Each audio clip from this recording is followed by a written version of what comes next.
I did not buy this penthouse for the view. Don't get me wrong, the skyline of Chicago looks incredible when the sun hits the glass just right, painting the city in shades of gold and steel. But I didn't drop nearly $2 million for the aesthetics. I bought it for the silence. I bought it because the walls are reinforced concrete, thick enough to drown out the sirens from the street below. I bought it because the security system is military grade, something I installed myself, creating a digital fortress where no one can enter unless I want them to. For most people, a home is a place to raise a family or host dinner parties. For me, Sloan, a 32-year-old cybersecurity consultant and former signal intelligence officer, this place is a bunker. It is the only place where the noise in my head quiets down enough for me to sleep. My morning routine is always the same. I wake up at 0500 hours. Not because I have to, but because my body hasn't forgotten the army rhythm. I sit on the edge of my bed, feet on the cold hardwood floor, and I breathe. In, out. I check the scar on my left wrist, a jagged white line that reminds me I am lucky to be alive. I am alive, and 3 members of my unit are not. That guilt is a heavy coat I wear every single day, and it makes me desperate to please the people who are still here. Specifically, my parents. That is why, when my mother, Brenda, called me a month ago in a panic, I picked up. She told me, "Sloan, honey, it's a disaster. Black mold. The inspector said the whole house needs to be tented. We have nowhere to go." My father, Richard, chimed in from the background, sounding pathetic and helpless. They needed a place to stay for a few weeks while the contractors worked. My gut told me to say no. My gut screamed that my sanctuary would be violated. But then I thought about the funeral I attended 5 years ago, burying my squad leader. I thought about how short life is. I thought, I have this massive apartment with 3 empty bedrooms. What kind of daughter would I be if I let my parents stay in a motel? So, I said yes. Just for a few weeks, Mom, I had told her. I work from home. I need quiet. Oh, you won't even know we are here, Brenda had promised. Her voice was sweet, dripping with that fake southern charm she uses when she wants something. We just need a roof, Sloan. You are such a good girl. That was 4 weeks ago. They moved in with 5 massive suitcases, 2 crates of wine, and an entitlement that filled up every corner of my open-concept living room. At first, it was small things. Richard leaving his dirty socks on my Italian leather sofa. Brenda reorganizing my kitchen cabinets because my system didn't make sense to her. I tried to be patient. I told myself it was temporary. I told myself that because I had been away for 6 years serving the country, I owed them this time. I had missed birthdays, anniversaries, and holidays. I was the absent daughter, the one who sent checks but never called. Now, I had money. I had a safe home. I could provide. But providing was starting to feel a lot like being suffocated. Yesterday morning, I walked out of my bedroom to find my minimalist living room transformed. My gray throw pillows were gone, replaced by bright floral ones that looked like they belonged in a nursing home. My blinds were wide open, letting in harsh sunlight that glared off my monitors. "Mom," I said, trying to keep my voice level. "Where are my pillows?" Brenda was in the kitchen, making bacon. The smell of grease was already seeping into my curtains. She didn't even turn around. "Oh, those dreary gray things? I put them in storage, honey. You need some color in here. It looks like a prison." "It's my house," I said, a little firmer. "I like gray." "Well, it's depressing," she snapped, flipping a strip of bacon. "And since your sister is coming to visit soon, we want the place to look inviting. Not like, whatever this is." I froze. "Kylie is coming here?" Brenda finally turned, wiping her hands on a dish towel. "Of course. She's bringing her fiancé. We can't have them staying at a hotel, Sloan. That would be rude. There is plenty of room here." She didn't ask. She informed. And just like that, my sanctuary wasn't just being invaded, it was being occupied. The transition from guests to occupiers happened fast. It wasn't a sudden explosion, it was a slow creep, like water seeping under a door frame until the whole floor is ruined. By the end of the second week, my father, Richard, had decided that my home office was actually his personal lounge. I work with sensitive data. I consult for private defense contractors and banking firms. My clients pay me thousands of dollars an hour because I can find holes in their security before the bad guys do. Confidentiality isn't just a clause in my contract, it is my entire career. I walked in on Tuesday afternoon to find Richard sitting at my main workstation. He had his feet propped up on my desk, right next to a server tower that cost more than his car, and he was eating a tuna sandwich. Crumbs were everywhere. "Dad!" I shouted. It was the first time I had raised my voice since they arrived. He jumped, dropping a piece of tuna onto my mechanical keyboard. "Jesus, Sloan. You nearly gave me a heart attack. What is wrong with you?" "Get off my computer," I ordered, rushing over to inspect the damage. "This isn't a toy. I have client data on here." He rolled his eyes, slowly taking his feet down. "Relax. I was just playing solitaire. The screen is so big, it's easier on my eyes. You act like you're launching missiles or something. It's just computers. Just computers." That was the summary of my life to them. To Richard and Brenda, I was just a glorified tech support worker. They didn't know about the clearances I held. They didn't know that the consulting I did sometimes involved tracking cyber terrorists. To them, I was just the nerd who fixed the Wi-Fi. "It doesn't matter what it is," I said, grabbing a microfiber cloth to wipe the keyboard. "This room is off limits. Completely." Richard huffed, standing up and brushing crumbs off his shirt onto my floor. "Fine. You don't have to be so sensitive. You know, Kylie never yells at us like this. She respects her elders." There it was. The comparison. Kylie, the golden child. Kylie, who was 26, worked as a part-time lifestyle influencer, and still asked our parents for rent money. "Kylie doesn't have a job that requires federal security clearance," I muttered. "She has a job." Richard defended immediately. "She inspires people. And she's marrying a hero. A real hero, Sloan. Not someone who sits behind a screen all day." I bit my tongue so hard I tasted copper. A real hero. That stung more than I wanted to admit. I had never told them the details of my service. They knew I was in the army, they knew I worked in communications, and they knew I came back different. That was it. I didn't tell them about the nights in Kandahar. I didn't tell them about the drone strikes or the ambush in the valley. I kept that hidden to protect them, and now, they used my silence as proof of my mediocrity. That evening, I went to the hardware store. I bought a commercial-grade biometric lock. I spent 2 hours installing it on my office door while my parents watched TV in the living room at full volume. When I finished, I pressed my thumb against the scanner. The deadbolt slid into place with a heavy, satisfying thud. "What are you doing?" Brenda asked, appearing in the hallway with a glass of my most expensive wine. "Locking up," I said calmly. "Since Dad can't follow rules." Brenda narrowed her eyes. "You are treating us like criminals in your own home. It's hurtful, Sloan. Really hurtful. We raised you better than this." "You raised me to protect what's mine," I said, walking past her. "Well, you better unlock it when Kylie gets here," she called after me. "She might need to use the computer to check her wedding emails. Her phone screen is too small."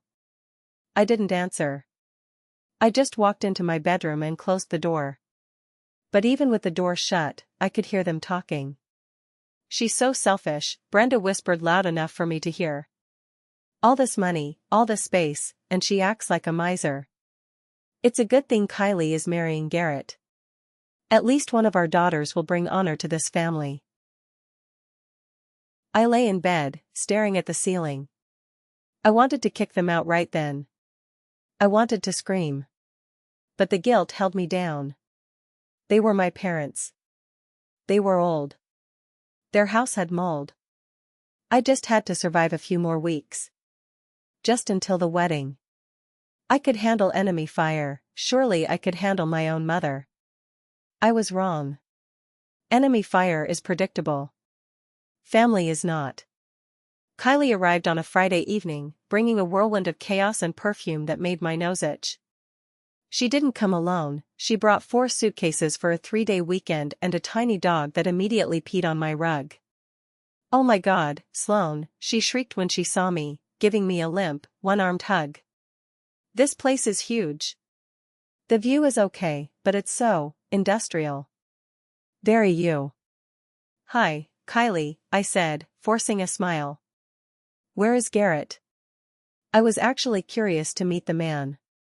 My parents hadn't shut up about him. Garrett, the special operations legend. Garrett, the man who was apparently saving the world while I played with computers.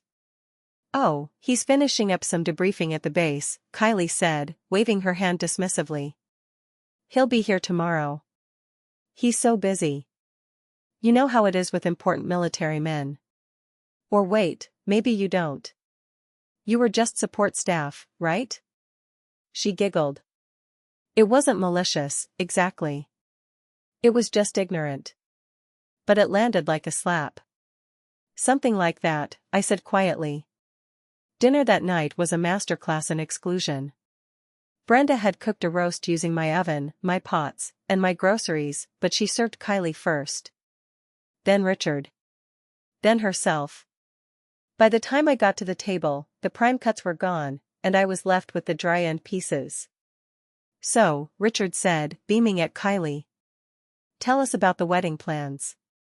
Have you picked a date?" Kylie lit up, her face glowing.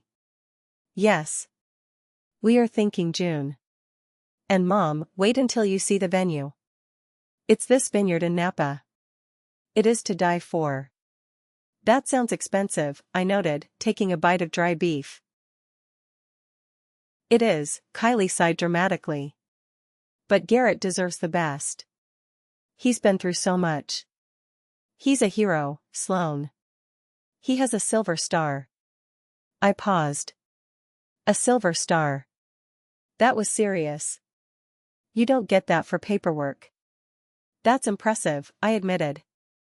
"What unit is he with?" "Oh, I don't know the numbers and stuff," Kylie said, rolling her eyes. "Something with special ops.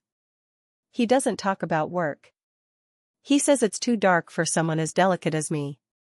She fluttered her eyelashes. "He just wants to protect me. Unlike some people who bring their work home," Brenda muttered, shooting a glare at my locked office door. I ignored the jab. "So, he's coming here tomorrow?" "Yes," Kylie said. "And Sloane, could you maybe make yourself scarce? Just for the afternoon? We haven't seen each other in weeks, and we want some privacy." I put my fork down. "You want privacy? In my apartment?" "Well, your bedroom is all the way on the other side," Kylie said. "But the living room is so open. It would be awkward if you were just lurking around while we tried to reconnect." "I don't lurk," I said. "I live here. See?" Brenda pointed a fork at me. "This is what I mean. She has no accommodation." "Kylie, baby, don't worry. Dad and I will take Sloane out for coffee or something so you two can have the place to yourselves for a bit." I looked at Richard. He didn't make eye contact. He just kept eating, nodding along with whatever Brenda said. I felt a sudden, sharp pain in my chest. It wasn't a heart attack, it was an old memory. 5 years ago. My graduation from basic training. I was top of my class. I had called them, begging them to come. Brenda had said they couldn't afford the flight. 2 weeks later, I saw photos on Facebook of them taking Kylie to Disney World for her 21st birthday. I realized then, sitting at my own dining table, eating scraps, that nothing had changed. I wasn't the daughter, I was the resource. I was the bank account they tapped when the golden child needed something. I have work tomorrow, I lied. I'll be in my office. With the door locked. You won't even know I'm here. Kylie pouted. Fine. But keep it down. Garrett needs to relax. I'll be as quiet as a mouse, I said, standing up to clear my own plate. Nobody offered to help.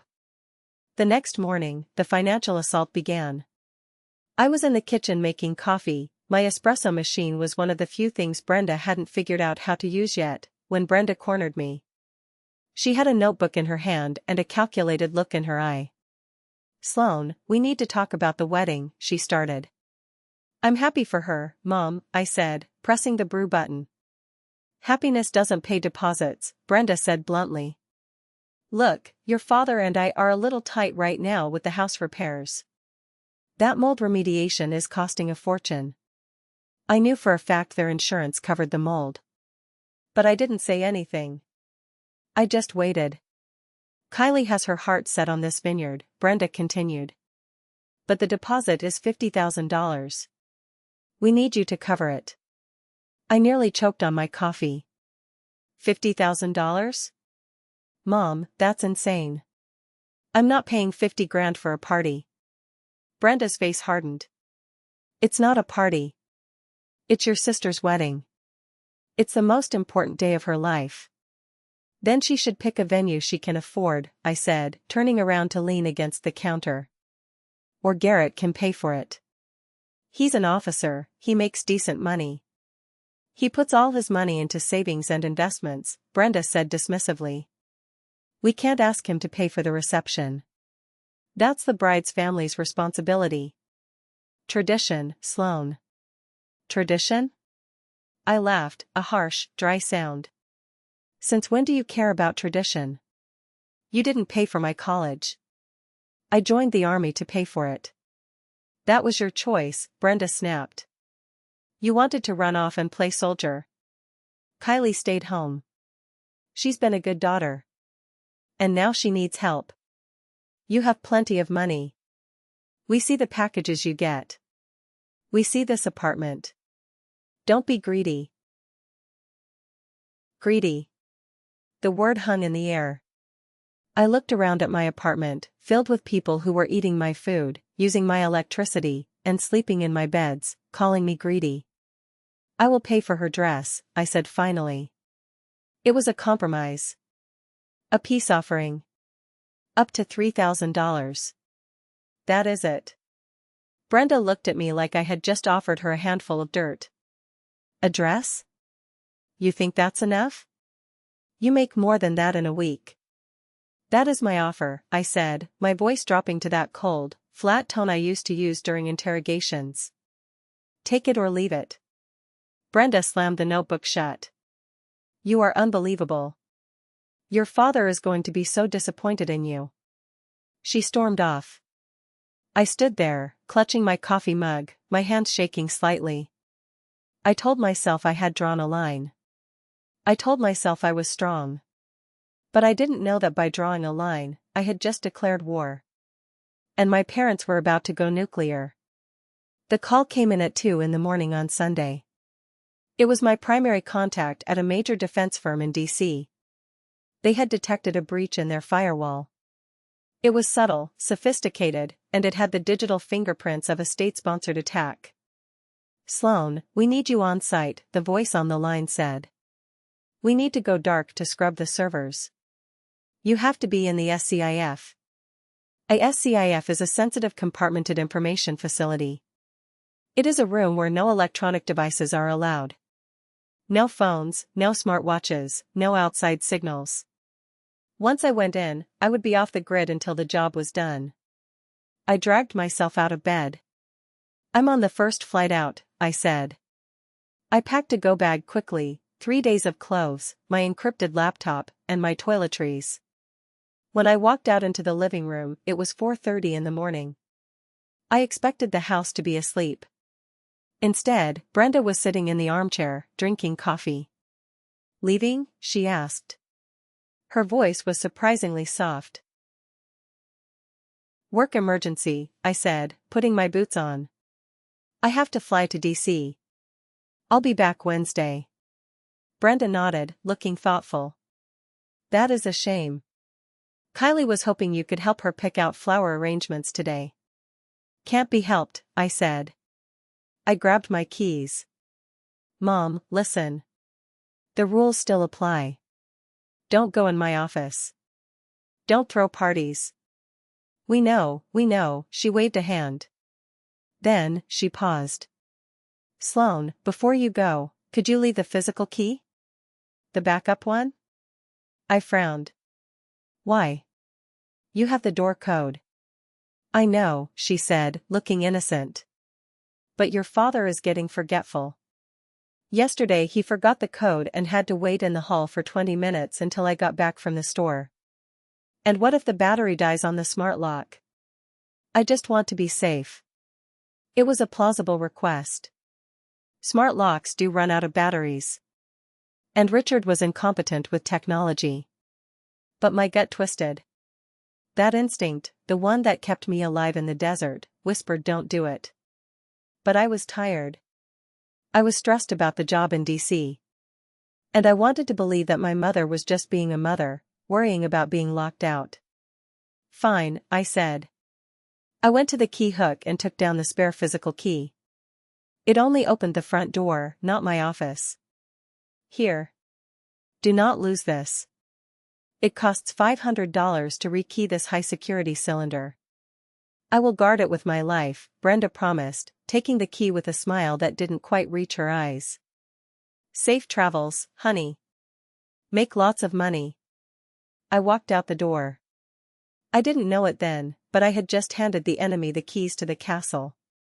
The flight to DC was a blur of caffeine and reviewing code on my laptop. Once I landed, I went straight to the client's secure facility. I surrendered my phone, my smartwatch, and my tablet at the security checkpoint. They locked them in a Faraday bag, blocking all signals. For the next 72 hours, I was a ghost. Inside the windowless room, time didn't exist. I worked alongside 3 other specialists, hunting down the malware that had infected the defense contractor's network. We slept in shifts on cots in the break room. We ate vending machine food. My focus was absolute. In this world, the binary world of ones and zeros, everything made sense. There was good code, and there was bad code. You found the bad code, and you deleted it. I wished life outside was that simple. While I was hunting digital threats, my real life was being dismantled. Because my phone was off-grid, I didn't get the notifications. I didn't get the alert from my building's front desk that a moving truck had been registered to my unit. I didn't get the notification from my bank that there was a suspicious inquiry into my property tax records. I didn't hear the voicemails from my neighbor, Mrs. Gable, asking why I was throwing away such nice furniture. The blackout period ended on Wednesday afternoon. We successfully patched the breach. The client was ecstatic. They wired a bonus to my account before I even left the building. I walked out of the facility into the bright DC sunlight and turned my phone on. It exploded. 57 notifications. 14 missed calls, all from unknown numbers or the building management. 0 calls from my parents. I scrolled through the list, frowning. Why had the building manager called me 5 times? I dialed the number, but it went to voicemail. Hey, it's Sloan, I left a message. I just saw your calls. Is there a leak or something? I'm heading to the airport now. I'll be home tonight. I felt a cold knot form in my stomach. It wasn't the panic of a crisis, it was the dread of the unknown. I checked my security camera app. Connection failed. That's weird, I muttered. My system was robust. Unless someone had physically unplugged the router or cut the power, it should be online. I tried to call Brenda. Straight to voicemail. I called Richard. Voicemail. I even called Kylie, against my better judgment. Ring, ring, ring. Voicemail. Maybe they went out to dinner, I told myself as I boarded the plane. Maybe the Wi-Fi is just down. Don't be paranoid, Sloane. You're just tired. But I wasn't paranoid. I was right. The flight back to Chicago felt like it took 10 years. I couldn't shake the feeling that I was walking into an ambush. I just didn't realize that the ambush wasn't waiting for me, it had already happened. I landed at O'Hare Airport at 8 in the evening. It was raining, a cold, miserable drizzle that soaked through my jacket as I waited for my ride. By the time the car pulled up to my building, I was exhausted, hungry, and my patience was thinner than a sheet of paper. I walked into the lobby. The night concierge, a young guy named Marcus who I usually tipped well, looked up. His eyes went wide when he saw me. "Miss Sloane," he stammered. I thought you moved out." I stopped dead. "Excuse me?" "Your parents," Marcus said, looking nervous. "They said you transferred the unit to your sister. They've been moving things in and out for 2 days. I tried to call you." "My phone was off for work," I said, my voice dangerously calm. "Marcus, did they show you paperwork?" "Your mother showed me a deed," he said. It looked official. And since they had the keys and the code, I couldn't stop them. I didn't wait for him to finish. I sprinted to the elevator. My heart was hammering against my ribs, hard and fast. Transferred the unit? Impossible. That required a notary, my signature, witnesses. They couldn't just take a penthouse. This wasn't a bicycle. The elevator dinged at the top floor. My floor. The doors slid open, and the breath left my lungs. The hallway, usually pristine and empty, looked like a dump site. Black heavy-duty trash bags were piled high against the wall. Cardboard boxes were stacked haphazardly, some falling over. I stepped out, my boots echoing on the marble floor. I recognized the label on a box, Sloane Books. I looked at a clear plastic bin. Inside were my clothes, my cashmere sweaters, my jeans, shoved in like garbage. But then I saw it. Lying on the floor, near the trash chute, was a wooden frame. It was cracked down the middle. It was my shadow box. The glass was shattered. Inside, the fabric was torn. My rank insignias, my unit patches, and the Purple Heart medal I had received after the IED blast, they were all skewed, sliding around behind the broken glass. It looked like someone had dropped it and then kicked it aside. I fell to my knees. I picked up the frame. A shard of glass cut my finger, but I didn't feel the pain. I felt a rage so hot it burned my eyes. They touched my service. They threw my blood and sacrifice into the trash to make room for a wedding. I stood up. The exhaustion was gone. The guilt was gone. The dutiful daughter was dead. I walked to my door. I punched in my code. Access denied. I punched it in again. Access denied. They had changed the smart lock. I didn't knock. I pounded on the door with my fist, a heavy, military-style bang that shook the frame. "Open the door!" I shouted. "Open it now!" I heard muffled voices inside. Laughter. Then silence. Footsteps approached. The lock buzzed. The door opened. Brenda stood in the doorway. She was wearing my silk robe, the one I bought in Japan, the one I never let anyone touch.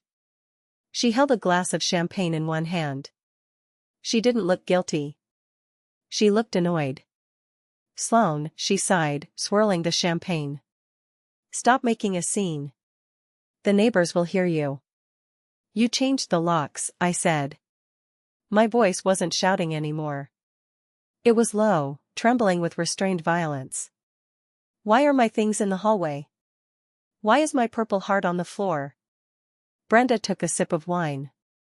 "Oh, that old thing? It fell off the pile. Look, honey, we needed the space. Kylie's friends are coming over for a bridal shower tomorrow.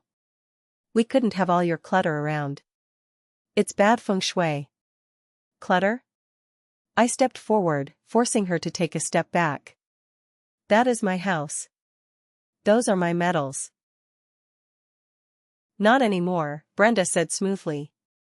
She reached into the pocket of the robe and pulled out a folded piece of paper. She held it up. It was a photocopy of a quitclaim deed. I scanned it quickly. It showed that I, Sloane, had voluntarily transferred the property to Brenda for the sum of $1. I never signed that, I said. That is a forgery. It has your signature, Brenda smiled, a cruel, tight smile. I traced it from your birthday card. And my friend runs a notary service online. It's all filed with the county, Sloane. Legal and binding. I stared at her. The audacity was breathtaking. You committed a felony. Fraud. Forgery. Grand larceny. I did what I had to do for this family, Brenda snapped, dropping the sweet act. You have been hoarding this wealth for too long. You are single. You have no children. You don't need a 3-bedroom penthouse. Kylie is starting a life. She is marrying a high-ranking officer. She needs the status. You? You're just a ghost who stares at computers. So you stole it? I reallocated resources, she corrected. We are parents. We decide who needs what. And right now, Kylie needs this. You can afford to rent a nice apartment downtown. Or maybe move to the suburbs. It would suit you better. She moved to close the door. Now, go away. We are celebrating. Don't ruin your sister's moment. I blocked the door with my boot. I am not going anywhere. I am calling the police. Brenda laughed. Go ahead. Show them your deed? Oh wait, you don't have one anymore. The system shows I own it. By the time you get a lawyer and fight this in civil court, the wedding will be over, and Kylie will be settled in. Do you really want to drag your family through court? Do you want to embarrass Garrett? Think about his career, Sloane. She knew exactly where to hit. She knew I respected the uniform. She was using Garrett as a human shield. You are a monster, I whispered. I am a mother, she hissed. And I am taking care of the child who actually loves me. She shoved me backward. I was so shocked I stumbled. She slammed the door. The lock clicked. I stood there in the hallway, surrounded by trash bags, bleeding from my finger. I was alone. Or so I thought. I pulled out my phone. My hands were shaking, not from fear, but from adrenaline. I was about to dial 911 when the elevator chimed behind me. I turned around. The door slid open. 2 people stepped out. One was Kylie. She was wearing a white cocktail dress, looking every inch the pampered bride. She was laughing at something on her phone. The man beside her stopped my heart. He was tall, broad-shouldered, with the kind of posture you only get from years of carrying heavy rucksacks. He was wearing his army dress blues, the formal uniform. The jacket was dark blue, the pants had the gold stripe, and his chest. His chest was covered in ribbons. A silver star. A bronze star with valor. And right at the top, the combat infantryman badge. This was Garrett. Kylie looked up and saw me. Her smile vanished instantly. Oh my God, she groaned. Mom said she got rid of you. She marched over, her high heels clicking aggressively. She stopped a few feet away, wrinkling her nose at my travel clothes and messy hair. Sloane, seriously, she spat. You're ruining the vibe. Garrett is tired. We don't want to deal with your drama. Why are you still here? Did you come to beg for money? I didn't look at her. I couldn't take my eyes off Garrett. He hadn't moved from the elevator. He was staring at me. His face was unreadable. He looked at the trash bags. He looked at the broken frame in my hand. He looked at the blood on my finger. Babe, Kylie whined, turning to him.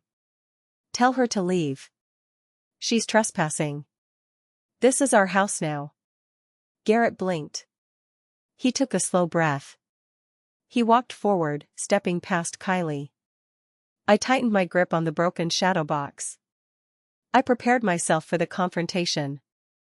I expected him to be like them, arrogant, entitled, believing the lies my parents had spun. He stopped 3 feet away from me. He looked at my face, studying my eyes. The hallway was silent. The only sound was the hum of the elevator. Then, I saw his eyes widen. A flicker of recognition. A flash of a memory from a dusty, blood-soaked valley 5,000 miles away. "Kylie," he said. His voice was deep, rough like gravel. "Be quiet." Kylie gasped. "Excuse me?" Garrett ignored her. He looked at the scar on my wrist. Then he looked me in the eye. "Unit 7 Alpha?" he asked softly. "Kandahar? The radio operator?" My throat went tight. I hadn't heard that call sign in years. I automatically responded with the code phrase we used when the comms were dying and we were surrounded. "Signal is weak," I whispered, my voice cracking. "But the line holds." Garrett's composure shattered. The stoic officer face crumbled. His lip trembled. "Oracle," he choked out. "Is it really you?" If you are enjoying the story so far, please hit the like button and subscribe to the channel. Also, comment below with the city you are watching from, it really helps the video reach more people. Thank you so much. For a heartbeat, the world stopped spinning. The hallway, with its smell of stale trash and expensive perfume, faded away. All I could see was Garrett's face. The color had drained from his skin, leaving him pale beneath his tan. His eyes were wide, glassy, locked onto mine with an intensity that made my knees weak. "Oracle," he repeated, the name sounding like a prayer. Kylie let out a sharp, annoyed huff. She stomped her foot, the sound echoing aggressively in the quiet corridor. "Garrett, what are you doing?" she demanded, grabbing his arm and yanking it. "Stop talking to her. She is just my sister." "The one I told you about? The computer nerd who lives in the basement? Come on, Mom is waiting inside with the champagne." Garrett didn't move. He didn't even look at her. His arm was like a steel bar, unyielding against her pull. He kept staring at me, his gaze dropping to the broken frame in my hand. He saw the purple ribbon behind the cracked glass. He saw the unit patch, the black dagger on a silver shield. "That patch," he whispered. "That is the 7th Signal Battalion. Attached to Task Force Ranger." "Yes," I said, my voice barely audible. "Garrett!" Kylie shrieked. "Who cares?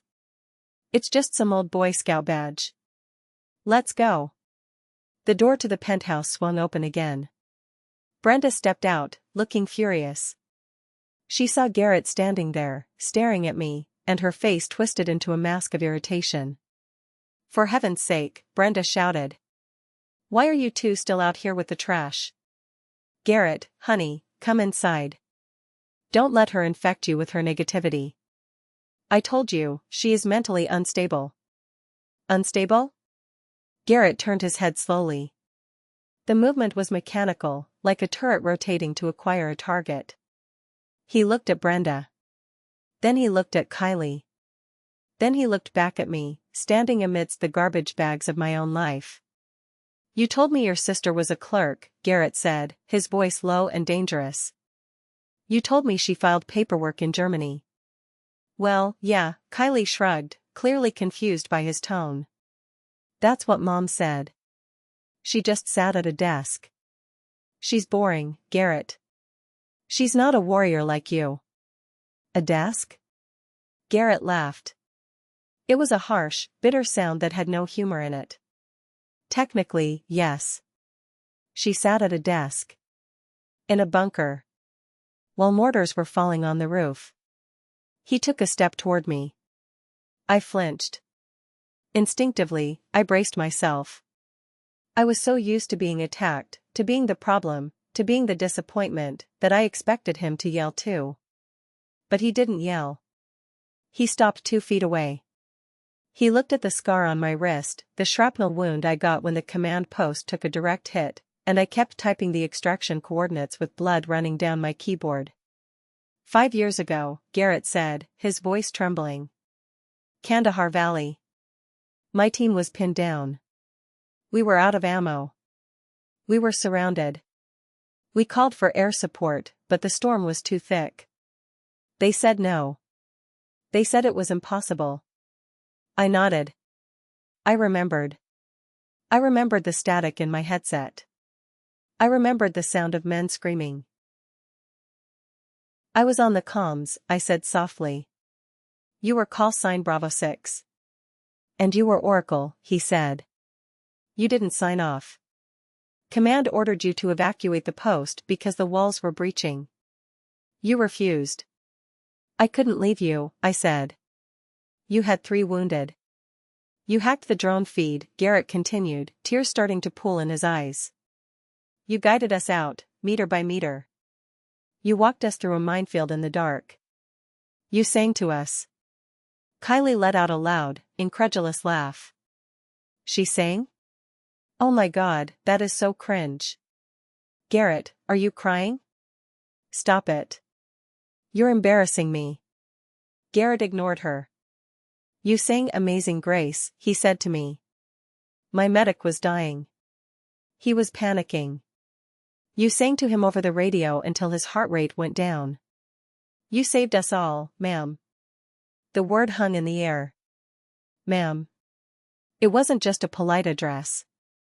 In the military, it is a title of respect for a superior officer. But the way he said it carried more weight than rank. It carried reverence. Slowly, deliberately, Garrett brought his hand up to his brow. He saluted me. It was a perfect, crisp salute. The kind you give to a general. Or a fallen hero. My parents were watching from the doorway now. Richard had joined Brenda. Their mouths were open. They looked confused, like they were watching a movie in a language they didn't speak. Garrett? Brenda called out uncertainly. What are you doing? She's just Sloane. Garrett dropped his salute. He looked at me for permission. I gave a tiny nod. He closed the distance and wrapped his arms around me. It wasn't a romantic hug. It was a desperate, crushing embrace of shared survival. He buried his face in my shoulder, ignoring the wet rain on my jacket, ignoring the dirt. I felt his chest heave. He was sobbing. A grown man, a decorated warrior, shaking in my arms. I looked for you, he wept into my coat. 4 years. I wanted to say thank you. I wanted to know the angel who saved my boys. I felt the dam inside me break. The wall I had built to protect myself from my family, from the world, crumbled. Tears hot and fast spilled down my cheeks. I hugged him back, gripping his dress uniform. For the first time in 5 years, I didn't feel like a ghost. I felt seen. I'm here, I whispered. I'm right here, Bravo 6. He held me for a long time. Maybe a minute. Maybe an hour. When he finally pulled away, his eyes were red, but his expression had changed. The sadness was gone. Replaced by a cold, hard fury. He turned around to face my family. Kylie took a step back. She looked scared. She had never seen him look like this. Garrett, she squeaked. Why are you hugging her? She's the enemy. She's trying to steal our house. Steal? Garrett repeated. His voice was quiet, terrifyingly calm. You people, you have no idea who she is, do you? She's nobody. Brenda shouted, trying to regain control. She's ungrateful. We raised her, and she treats us like dirt. She is a hero, Garrett roared. The sound echoed off the walls, making Brenda jump. She has done more for this country in one night than you have done in your entire miserable life. And you. He pointed a finger at the trash bags. At the broken medals. You threw a purple heart on the floor, he hissed. Do you know what that medal means? It means she bled for you. She bled so you could sit in her house and drink her wine and insult her. It's just a piece of metal, Richard muttered, though he looked terrified. It is honor, Garrett spat. Something this family clearly lacks. He turned to me. Sloane. The deed. Is it real? I wiped my face. I felt stronger now. Stronger than I had ever been. No. It is a forgery. My mother traced my signature. I have the digital logs proving I was in D.C. when it was signed. Garrett nodded. He reached into his pocket and pulled out his phone. Good, he said. Then we are done here. What are you doing?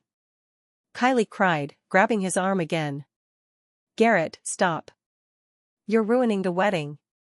He looked at her hand on his arm like it was a poisonous spider. He shook her off. There is no wedding, Kylie, he said. Kylie froze.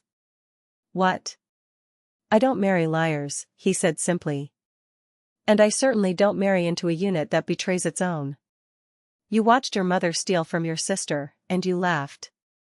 You are disgusting. Kylie's face crumpled. She started to wail, a loud, childish sound. Brenda rushed forward, her face purple with rage. You can't talk to her like that. You are supposed to be a gentleman. This penthouse is ours. We have the paper. And I have the police on speed dial, I said, stepping forward. I held up my phone. Officer Miller is a friend of mine. He is on patrol 2 blocks away. I just texted him. The next 10 minutes were a blur of chaos and satisfaction. Officer Miller arrived in record time. He wasn't alone, he brought a partner. They knew me. They knew I owned the building's top unit. When they stepped out of the elevator and saw the scene, the trash, the screaming mother, the crying sister, and the uniformed officer standing guard next to me, they knew exactly what was happening. Miss Sloane, Officer Miller said, touching the brim of his cap. We got a report of an illegal lockout and potential fraud. That is a lie. Brenda screamed. She waved the crumpled photocopy of the deed. I own this. She signed it. Look at the signature. Officer Miller didn't even look at the paper.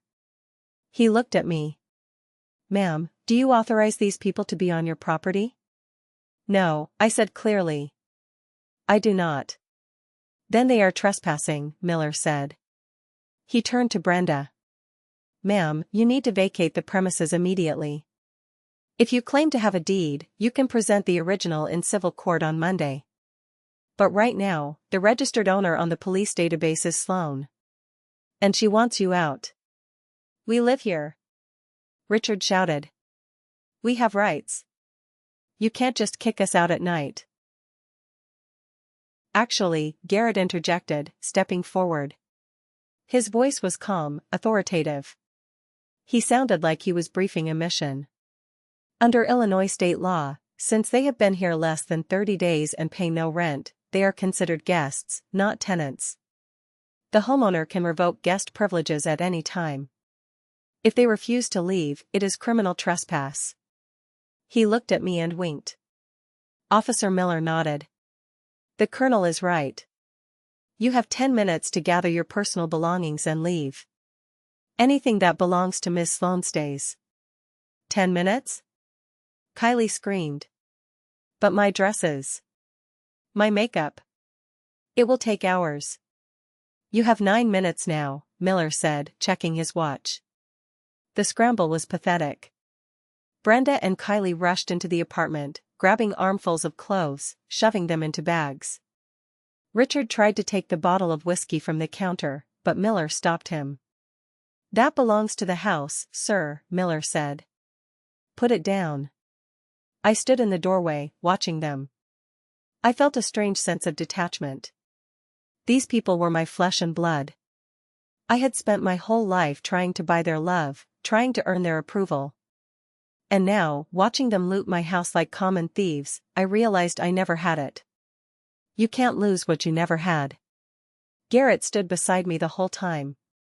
He didn't say a word, but his presence was a shield. When Brenda tried to lunge at me on her way out, screaming that I was an ungrateful witch, Garrett simply stepped in front of me, blocking her path with his broad chest. She bounced off him and scurried into the elevator. Finally, they were gone. The elevator doors closed on Kylie's tear-streaked face and Brenda's venomous glare.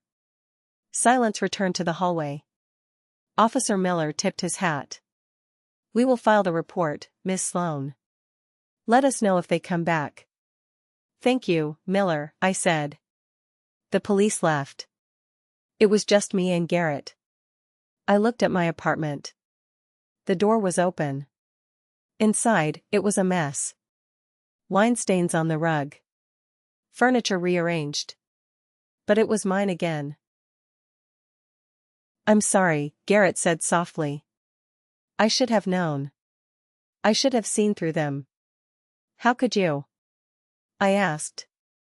"They are good at what they do. They are chameleons." He looked at the broken shadow box in my hand. He gently took it from me. "I can fix this," he said. "I know a guy who restores military memorabilia. We can get the glass replaced." "We?" I asked. He smiled, a genuine, tired smile.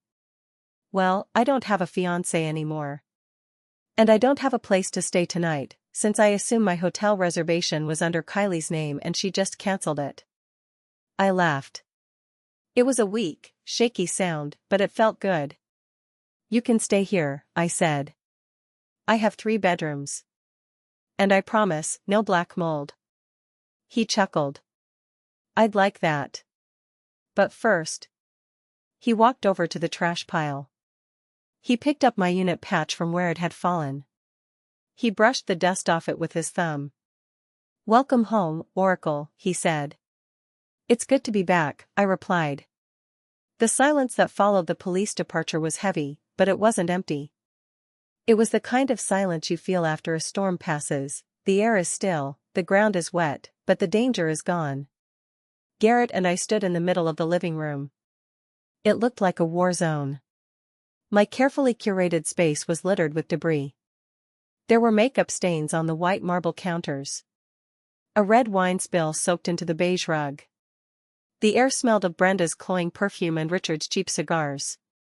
"I need to burn this rug," I said, staring at the stain. Garrett laughed. He walked over to the fridge, which was still stocked with the expensive craft beers Richard had bought with my credit card, and pulled out 2 bottles. He popped the caps off using his wedding ring, or rather, the ring he was supposed to wear but was now spinning on his finger like a fidget toy. "Here," he handed me a beer. "Drink first. Burn later." We went out onto the balcony. The Chicago night was cold, but I didn't feel it. The adrenaline was fading, leaving behind a deep, aching exhaustion. "I didn't know," Garrett said again, leaning against the railing. He looked out at the city lights. "I mean, I knew Kylie was high maintenance. But I thought it was just how civilians were. I didn't know they were predators." "They are good at hiding it," I said, taking a long sip. "They groom you. They make you feel like you owe them for your existence. It took me 30 years to realize that love isn't a debt you have to pay off." "You don't owe them anything," Garrett said firmly. "Not after tonight." We stood there for a long time, drinking in silence. Then, Garrett turned to me. His voice dropped, becoming serious. "The valley," he said. "That night. I never got to ask you, how did you know the extract point was clear?" "The sensors were down." I looked at my beer. "I didn't use the sensors. I hacked the traffic cameras on the main road 3 miles out. I saw the enemy convoy turning east. I knew you had a 10-minute window." Garrett shook his head in disbelief. 10 minutes. "You bet our lives on a traffic camera?" "I bet on my gut," I said. "And I bet on you." He raised his bottle. "To Oracle." "To Bravo 6, I replied, clinking my bottle against his. The next morning, the cleanse began. I didn't just clean, I purged. I hired a professional crew to come in at 8 in the morning. I told them to be ruthless. If it has a stain, throw it out, I ordered. If it looks like my mother sat on it, burn it. Garrett stayed to help. He wasn't afraid of hard work. He carried the heavy furniture out to the dumpster. He helped me repaint the guest room where Kylie had stayed, covering up the marks on the wall with a fresh coat of slate gray. By Sunday evening, the penthouse was empty again. It echoed. But it was clean. It smelled like bleach and lemon, not perfume and lies. Garrett stood by the door with his duffel bag. He had found a hotel for the week before he deployed again. "Thank you," I said. "For having my back." "Always," he said. He hesitated, then pulled something out of his pocket. It was the ring. "I'm going to pawn this. Do you know a good charity?" "The Wounded Warrior Project," I suggested. "Perfect," he smiled. "See you around, Sloan. Don't be a stranger." "I won't," I promised. He left. I locked the door behind him. This time, I didn't feel lonely. I felt free. You might think that after being kicked out by the police, my family would go quietly into the night. You would be wrong. Narcissists don't fade away, they explode.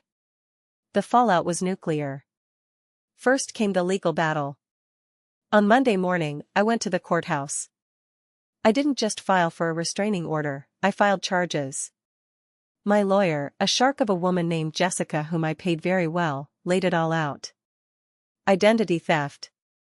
Forgery of a legal document. Grand larceny for the items they had damaged or lost. Brenda tried to play the victim. She went on Facebook, writing long, tearful posts about how her ungrateful daughter had thrown her out on the street and ruined her sister's wedding out of jealousy. It might have worked if I hadn't released the footage. My security cameras record audio. I posted a single 2-minute clip. It showed Brenda standing in the hallway, laughing as she kicked my shadow box. It recorded her saying, "She is just a ghost who stares at computers." The internet did the rest. The clip went viral in our local community. Kylie, who had been trying to rebrand herself as a tragic bride, was destroyed.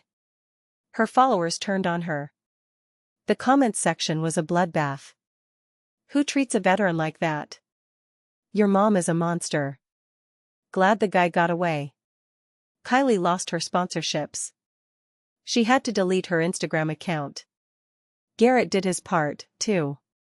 He didn't make a public scene. He simply went to the venue, the vineyard Kylie loved so much, and cancelled the contract. Since he was the one who had put down the initial security deposit, a fact Kylie had conveniently hidden from me, he got the money back. The wedding was off. The venue was gone. The groom was gone. My parents were forced to move into a 2-bedroom apartment on the bad side of town. The legal fees for Brenda's defense against the fraud charges drained their savings. Richard tried to call me once, leaving a voicemail where he sounded drunk. "Sloan, please," he slurred. "Your mother is depressed. We are family. Can't we just talk?" I didn't delete the voicemail. I saved it. Not because I wanted to listen to it, but because I needed a reminder of why I could never go back. I blocked his number. I blocked Brenda. I blocked Kylie. I heard through the grapevine that Brenda eventually pled guilty to a lesser charge of misdemeanor fraud to avoid jail time.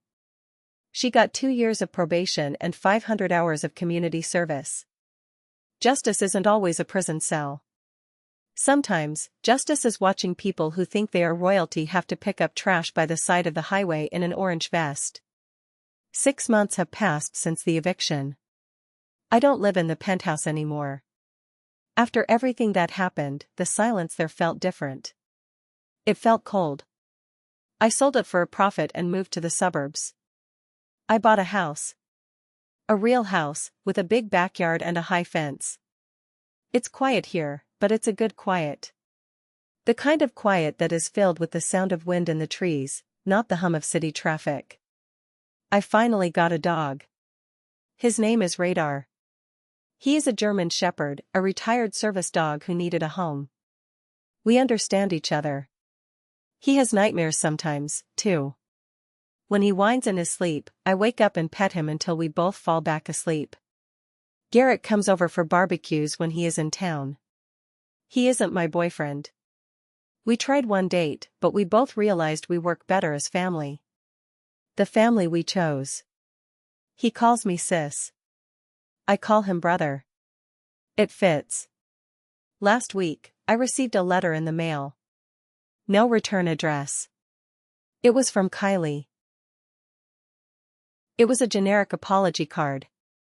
I'm sorry for everything. I miss you. Mom is sick. Can we start over? I held the card over the grill in my backyard.